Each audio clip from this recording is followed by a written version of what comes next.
نحمده ونصلي ونصلي علی رسولہ الکریم اما بعد فاعوذ باللہ من الشیطان الرجیم بسم اللہ الرحمن الرحیم۔ آج ایک بار پھر تفسیر کے لیکچر میں آپ سے ملاقات ہو رہی ہے۔ آج کا جو ہمارا تفسیر کا لیکچر ہے وہ سورۃ البقرہ آیت نمبر 127 ہے۔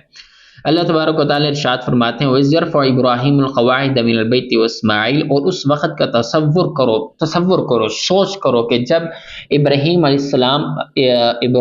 یرفع ابراہیم کے ابراہیم بلند کر رہے تھے، اٹھا رہے تھے القواعد بنیادیں من البیت بیت اللہ کی، وہ اسماعیل اور اسماعیل علیہ السلام بھی ان کے ساتھ تھے۔ وہ پھر انہوں نے دعا یہ بھی کی تھی ربنا تقبل منا انک انت السمیع العلیم، اور دونوں یہ کہہ رہے تھے کہ اے اللہ ہم سے یہ خدمت قبول فرما، تقبل منا کہ تو قبول کر ہم سے، ہم دونوں سے، انک انت السمیع العلیم بے شک تو اور صرف تو ہی ہے، ٹھیک ہے، جو ہر ایک کی سننے والا ہے، تو ہر ایک کو جاننے والا ہے۔ ربنا وجعلنا مسلمین لک ومن ذریتنا امۃ مسلمۃ لک، تو اللہ تبارک و تعالیٰ اس پھر اس آیت میں ارشاد فرماتے ہیں، پھر انہوں نے یہ کہا کہ اے اللہ، اے ہمارے رب، ہم دونوں کو اپنا مکمل فرمانبردار بنا لے۔ وجعلنا مسلمین مطلب دونوں کو فرمانبردار بنا لیں، ومن ذریتنا اور ہماری نسل سے بھی، ہماری اولاد میں سے، امتن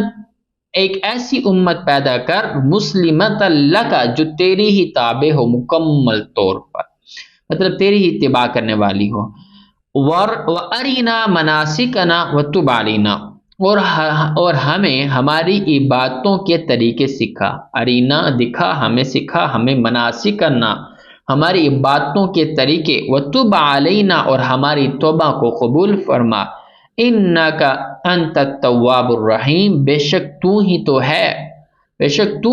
اور تو ہی ہے التواب جو توبہ قبول کرنے والا ہے، معاف کرنے والا ہے، الرحیم بڑی رحمت کا مالک ہے، رحم کرنے والا ہے۔ ربنا وابعث فیہم رسولا، اور فرمایا کہ اللہ ہمارے پروردگار وابعث فیہم رسولا اور ان میں ایک رسول، ایسا رسول بھی بھیج، منہم جو انہی میں سے ہو،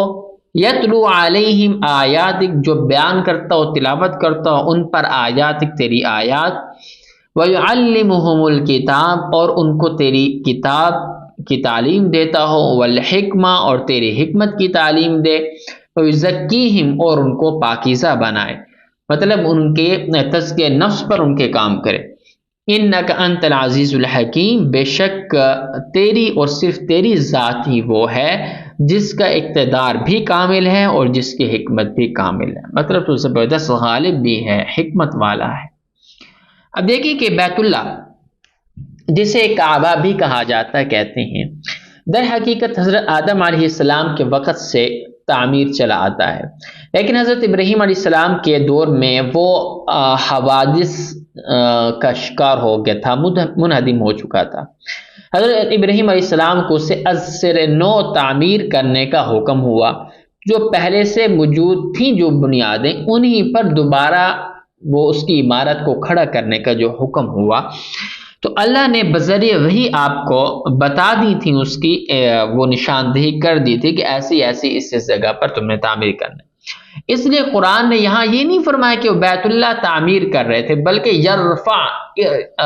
یرفع کا لفظ استعمال کیا، اس کا معنی ہوتا ہے اٹھانا، ٹھیک ہے۔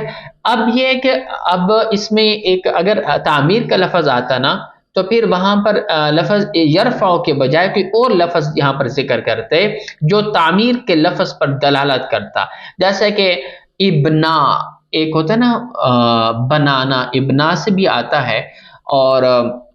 تعمیر کرنا، ٹھیک ہے، تو اس پھر دوسرا لفظ، لیکن یہاں پر فرمایا کہ یرفع اٹھا رہے تھے اسی پر بنیادیں، بات سمجھ میں، یہ پوائنٹ نوٹ کرنے والی بات ہے۔ دیکھیں تو آگے جو فرمایا کہ ان سے پھر دل سے نکلی ہوئی اس دعا کا جو انہوں نے دعا کی تھی کہ اللہ ہم اس سے ہماری جو ہے نا وہ قبول فرمانا، ایک رسول بھیجنا جو ان کی تعلیم دے، اور یہ مختلف انہوں نے دعائیں کی تھیں، اس کو اللہ تعالیٰ نے یہاں پر یہ ذکر کیا۔ تو اب دیکھیں ان کی دل سے دعا نکلی ہوئی، اس دعا کا اثر یہ ہوا کہ چنانچہ اب دیکھیں ایک چیز ہوتی ہے کہ اس دعا کا اثر کیسے، مثال کے طور میں ایک اپنی زبان میں دعا مانگتا ہوں، ہر شخص اپنی زبان میں دعا مانگ سکتا ہے، مادری زبانوں کی پشتو، عربی، انگلش، سرائکی اور بلوچی اور ہندی اور مختلف قسم کی جو زبانیں ہمارے ہاں رائج ہوتی ہیں، تو اب اگر ان میں اپنی زبان میں پھر دعا کی کیفیت کا اثر بھی اور ہوتا ہے. اب انہوں نے تو یہ دعا مانگی تھی، لیکن اب ترجمے کے ذریعے میں آپ تک وہ اثر تو نہیں پہنچا سکتا کہ انہوں نے کس طریقے سے، کس اثر سے وہ دعا مانگی تھی. لیکن بہرحال چنانچہ صرف اس کا یہ ہوا اثر، اس کا مفہوم ہی ادا ہو سکتا ہے نا یہاں پر. لیکن یہاں اس دعا کو نقل کرنے کا مقصد ایک تو یہ دکھانا ہے کہ انبیاء کرام اپنے بڑے سے بڑے کارنامے پر بھی مغرور ہونے کے بجائے اللہ کے حضور اور زیادہ عز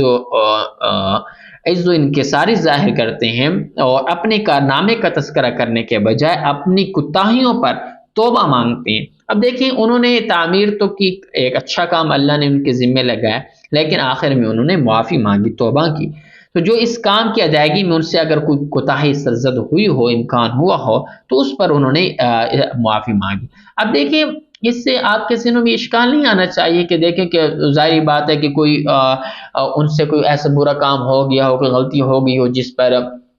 وہ توبہ مانگ کر رہے ہیں، اللہ سے معافی کی درخواست کر رہے ہیں. نہیں، بلکہ آپ نے دیکھتے ہوں گے کہ کبھی تبلیغی جماعت والوں کے پاس آپ بیٹھے نا،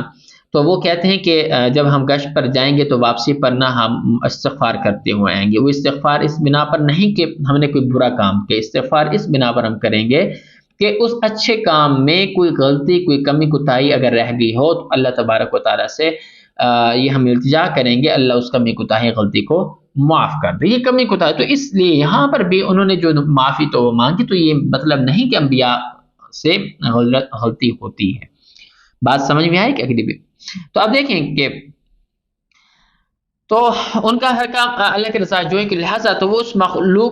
اس پر مخلوق سے تعریف کرانے کی فکر کے بجائے اللہ سے اپنی دعا کی قبولیت مانگتے ہیں. تیسرا، یہاں پر یہ ظاہر کرنا بھی مقصد ہے کہ حضور صلی اللہ علیہ وسلم کی تشریف آوری حضرت ابراہیم علیہ السلام کی دعا میں شامل تھی، اور اس طرح خود حضرت ابراہیم علیہ السلام نے یہ تجویز دی تھی کہ آپ بنی اسماعیل میں سے مبعوث ہوں، نہ کہ بنی اسرائیل میں سے. اب اس دعا میں حضرت ابراہیم علیہ السلام کی زبان سے حضور صلی اللہ علیہ وسلم کی تشریف آوری کے بنیادی مقاصد بھی بیان کیے گئے کہ ان مقاصد کو قرآن نے کئی مقامات پر بیان فرمایا، اور انشاءاللہ آگے پھر اس کی وضاحت بھی اسی صورت کی آیت نمبر 151 پہ ہم کریں گے. تو چنانچہ اب یہاں پر یہ دیکھیے کہ آخر میں جو اگلی آیت میں اللہ تبارک و تعالیٰ نے جو ارشاد فرمایا نا، وَمَن يَرْغَبُ عَن مِلَّةِ إِبْرَاهِيمَ إِلَّا مَن سَفِهَ نَفْسَهُ، اور کون ہے جو ابراہیم علیہ السلام کے طریقے سے انحراف کرے. وَلَقَدْ إِلَّا مَن سَفِهَ نَفْسَهُ، مطلب یرغب کا مطلب کون اعراض کرے، انحراف کرے ابراہیم علیہ السلام کی ملت سے، الا من سفیہ نفسہ، سوائے اس شخص کے جو خود اپنے آپ کو حماقت میں مبتلا کر چکا ہو. وَلَقَدِ اصْطَفَيْنَاهُ فِي الدُّنْيَا، حقیقت تو یہ ہے کہ ہم نے دنیا میں انہیں اپنے لیے چن لیا تھا.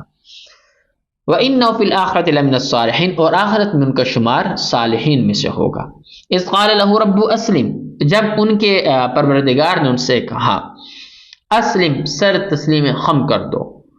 تو قال اسلمت لرب العالمین، تو انہوں نے آگے سے فرمایا کہ میں نے تسلیم خم کر لی اپنے رب العالمین کی، مطلب اپنا سر میں نے جھکا دیا.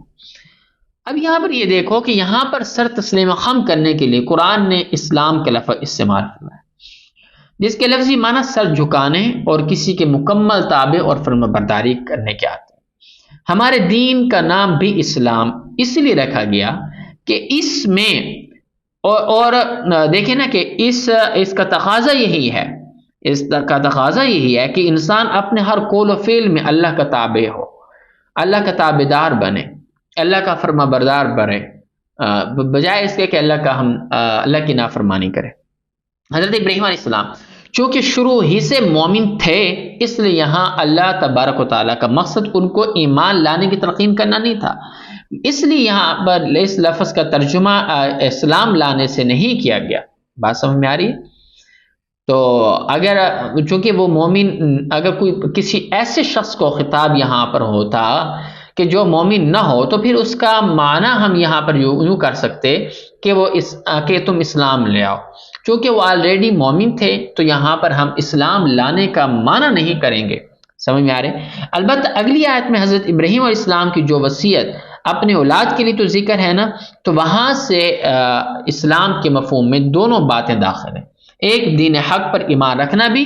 اور اس کے بعد اللہ کے ہر حکم کی تابع داری بھی، تو اس لیے وہاں لفظ مسلم ہی استعمال کیا گیا۔ سمجھ میں آ رہی ہے؟ تو اس طریقے سے یہاں پر بات ہوتی ہے۔ جیسے اب اگلی آیت کون سی ہے، وہ یہی ہے، آگے دیکھیں میں آپ کو بتاتا ہوں، جس میں حضرت ابراہیم علیہ السلام کی وصیت کے بارے میں ذکر ہے، تو کہ وہاں پر اس لفظ اسلام کا مسلمان ہونے کا تذکرہ کیا گیا کہ وصّى بها ابراہیم بنیہ ویعقوب، اور اسی بات کی وصیت کی ابراہیم علیہ السلام نے اپنے بیٹوں کو، بنیہ ویعقوب بیٹوں کو، اور یعقوب علیہ السلام نے بھی، یا بنی ان اللہ اصطفیٰ لکم الدین فلا تموتن الا وانتم مسلمون، کہ اے میرے بیٹو، اللہ نے یہ دین تمہارے لیے منتخب کر لیا، ان اللہ اصطفیٰ، اللہ نے چن لیا، منتخب کر لیا، لکم تمہارے لیے، الدین اس دین کو، فلا تموتن لہذا تمہیں موت بھی آئے تو اس حالت میں آئے کہ انتم مسلمون، کہ تم مسلمان ہو، تم مسلم ہو۔ بات سمجھ میں آ رہی؟ ان کنتم شہداء اذ حضر یعقوب الموت، کیا اس وقت تم خود موجود تھے، اذ حضر یعقوب الموت، جب یعقوب کی موت کا وقت آیا تھا، اذ قال لبنی، جب انہوں نے اپنے بیٹوں سے کہا تھا، ما تعبدون من بعدی، کہ تم میرے بعد کس کی عبادت کرو گے، قالوا، تو کہنے لگے، نعبد الہک و الہ آبائک، کہ انہوں نے کہا ہم اسی خدا، ایک خدا کی عبادت کریں گے جو آپ کا معبود ہے، و الہ آبائک، اور آپ کے باپ دادوں، یعنی ابراہیم اسماعیل اسحاق الہا واحدہ، کہ وہ ابراہیم اسماعیل اسحاق علیہ السلام کا جو معبود ہے وہی الہ واحد ہے، وہی ایک ہی خدا ہے، وَنَحْنُ لَهُ مُسْلِمُونَ، اور ہم صرف اسی کے فرما بردار ہیں۔ بات سمجھ میں آئے؟ تِلْكَ أُمَّةٌ قَدْ خَلَتْ، وہ ایک امت تھی، قد خلت، جو گزر چکی، لہا ما کسبت وَلَكُمْ مَا كَسَبْتُمْ، جو کچھ انہوں نے کمایا، لہا ما کسبت وَلَكُمْ، جو انہوں نے کمایا وہ ان کا، وَلَكُمْ، اور تمہارے لیے وہ ہے، ما کسبتم، جو تم کماتے ہو، جو تم کرتے ہو، وَلَا تُسْأَلُونَ عَمَّا كَانُوا يَعْمَلُونَ، اور تم سے یہ نہیں پوچھا جائے گا کہ وہ کیا عمل کرتے تھے۔ تو اس سے یہی مطلب نکلتا ہے کہ ہر بندے سے اس کے اپنے اعمال کے بارے میں بات کی جائے گی، پوچھا جائے گا کسی اور کے بارے میں۔ اگر میں کوئی عمل کرتا ہوں تو مجھ سے میرے اعمال کے متعلق پوچھ گچھ ہوگی، مجھ سے یہ سوال نہیں ہوگا کہ زید نے کیوں ایسا کیا، عمر نے کیوں ایسا کیا، بکر نے کیوں ایسا کیا، نہیں۔ اب یہاں پر دیکھیں نا کہ بعض یہودیوں نے کہا تھا کہ حضرت یعقوب علیہ السلام اپنے انتقال کے وقت اپنے بیٹوں کو جو وصیت کی تھی وہ یہودیت کے دین پر ہے، ٹھیک ہے، تو یہ آیت اس کا جواب ہے، ٹھیک ہے۔ تو اس آیت کو سورہ آل عمران کی آیت نمبر 65 کے ساتھ ملا کر پڑھا جائے تو بات اور زیادہ واضح ہو جاتی ہے، تو انشاءاللہ ہم وہاں پر بھی اس کو کمبائن کریں گے آپس میں۔ تو اب یہاں آپ کو یہ بات سمجھ میں آ چکی ہوگی کہ وہاں پر ابراہیم علیہ السلام کے لیے لفظ آمنو، چونکہ پہلے مومن تھے تو وہاں پر اسلمو کا لفظ، اس کا معنی ہم فرمانبرداری کے ساتھ کیا تھا، اور یہاں پر جب وصیت کا ذکر ہے اولاد کو تو یہاں پر مسلمون کا معنی وہی اسلام سے ہی کیا گیا کہ اس حال میں کہ تم مسلمان رہو، اسلام مسلم رہو۔ تو امید ہے، اور یہ جو ام کنتم شہداء اذ حضر یعقوب الموت اذ قال لبنیہ، تو یہ یعقوب علیہ السلام کی بھی وصیت اور دونوں کی وصیت کا ذکر ہے، یعقوب علیہ السلام نے بھی اپنے بیٹوں کو وصیت کی تھی۔ تو چونکہ اس آیت پر یہودیت نے ایک اعتراض کیا جس کو اپنے مقصد کے لیے لایا تھا، تو جو ہم نے ایک لیکچر اپلوڈ کیا تھا اس میں آپ دیکھ سکتے ہیں ما ننسخ من، اس میں آگے ایک ما ننسخ من آیت او ننسیها نأتی بخیر منها او مثلہا، اس لیکچر سے اگلا جو لیکچر ہے وہاں پر ہم نے اس ٹاپک پر بات کی تھی کہ ہر بندہ کہتا ہے، یہود کہتے ہیں، عیسائی کہتے ہیں، مسلمان کہتے ہیں ہم جنت میں جائیں، وقالت ہر مذہب والا کہتا ہے کہ ہم جنت میں جائیں گے، جنت میں کون جائے گا؟ تو وہ لیکچر بھی آپ سن لیں تو آپ کو امید ہے آپ نے سنا ہوگا، تو وہ سنیں گے تو اس اعتبار سے بھی آپ کو یہاں پر بات سمجھ میں آ جائے گی۔ تو یہاں پر وہ اعتراض کر رہے، وہ پھر یہی بات کر رہے تھے، یعقوب علیہ السلام کو اپنے ساتھ ملا رہے تھے، اپنے ساتھ فٹ کر رہے تھے، تو یہ آیت اس کے جواب میں نازل ہوئی۔ امید ہے کہ آپ کو آج کا لیکچر بھی سمجھ میں آیا ہوگا۔ اسی کے ساتھ مجھے اجازت دیجیے، ملتے ہیں آپ سے نیکسٹ ویڈیو میں۔ اللہ حافظ۔